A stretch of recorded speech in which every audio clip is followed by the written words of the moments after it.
In the village of Umunzi, there lived a clever widow named Nwaeze. She had one daughter, Ada, who was known as Ada the Fanta Girl. Ada earned this name because her mother, Nwaeze, sold Fanta, a sweet orange drink, at the village market. Every day, Ada helped her mother with the drinks.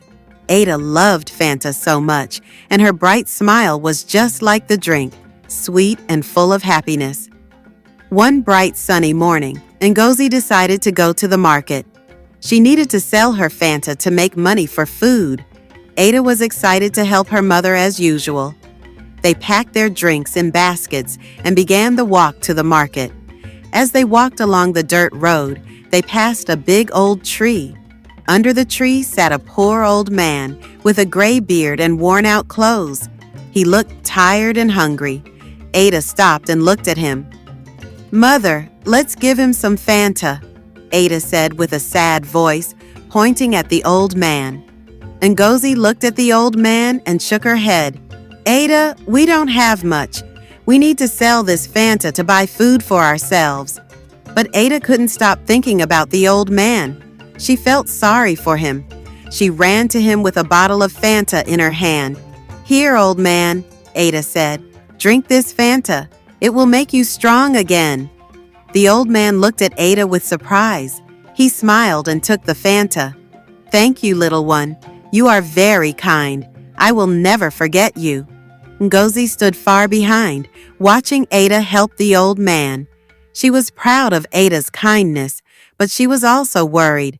They didn't have much, and they needed the money from selling their Fanta. After a while, they reached the busy market. Nwaeze and Ada set up their small stall, selling Fanta to the people who walked by.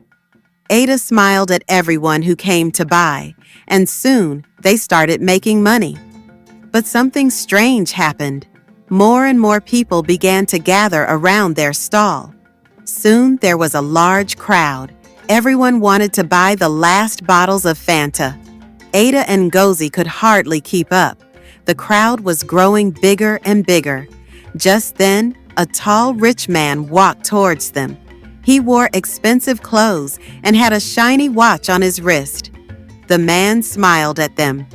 "Hello, my friends," the man said in a deep voice. "I see you have the best Fanta in the village. I will buy all the bottles you have left. I will even pay you double the price." Nwaeze and Ada looked at each other, surprised. Double the price? That was a lot of money. Ada was happy, but Nwaeze was careful. She knew something didn't feel right. "That's very kind of you, sir," Nwaeze said politely. "But we need to save some Fanta for the other villagers."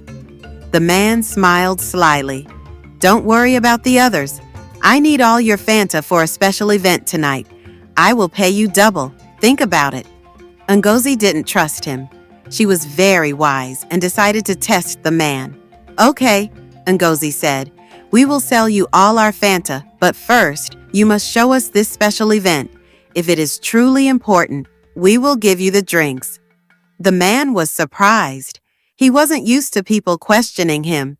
"It's just a simple event," he said, trying to sound confident. "Trust me, you will be paid well." But Nwaeze wasn't so sure. "We will only sell to you if we see the event first," she said firmly. The man didn't like it, but he agreed. "Fine, follow me," he said angrily. Ada and Nwaeze followed the man through the village. They walked to a large house at the end of the village. It was the home of the village chief. The man knocked on the door, and the chief opened it. The chief looked surprised when he saw the man. "What is it?" the chief asked.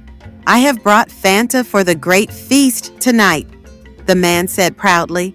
The chief looked confused. "What feast?" "I don't know about any feast." The man scratched his head. The feast. I am hosting it for the villagers." The chief laughed.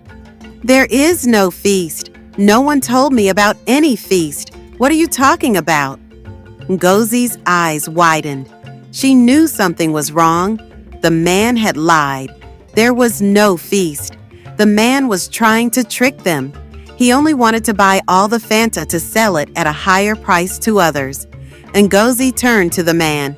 "You lied to us," she said, shaking her head. "You wanted to steal from us." The man's face turned red. "I didn't mean any harm," he said nervously. "I just wanted to make some money." Ada stepped forward, her small hands on her hips. "You are a liar," she said angrily. "We will not let you trick us." Ngozi smiled at Ada, proud of her daughter's courage. "You are right, Ada," she said. "We will not let him take advantage of us." The man tried to apologize, but Ada and her mother were already walking away.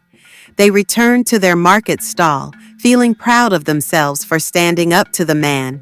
But something amazing happened next. The old man who Ada had helped earlier appeared again. He was carrying a big basket full of fruits and vegetables. "Thank you. You helped me when I needed it. Now I want to help you." The old man handed the basket to Ada and Ngozi. Inside were bananas, tomatoes, and many other fresh foods. Ngozi was speechless. She had never expected this. "Thank you so much," Ngozi said, her eyes filled with tears. "You didn't have to do this." Ada smiled and hugged the old man. "You are very kind," she said. Ngozi looked at Ada and smiled. "You see, Ada," she said, "when you do good, good things come to you." That day, Ada and her mother went home with enough food to last them for weeks. They had learned an important lesson. Being kind and honest is always the right thing to do. The next day, Ada and her mother woke up early to help more people. Ada never forgot the old man's kindness, and she always remembered how helping others brings good things back to you. From that day on, Ada and Ngozi lived happily in their small village, helping others and sharing what they had. And Ada, the Fanta Girl, became known not just for her Fanta, but for her big heart. The end. Thank you for watching. Please, if you haven't subscribed to our channel, please do so by subscribing. Likes, share, and comment. See you on the next one. Thank you. Goodbye.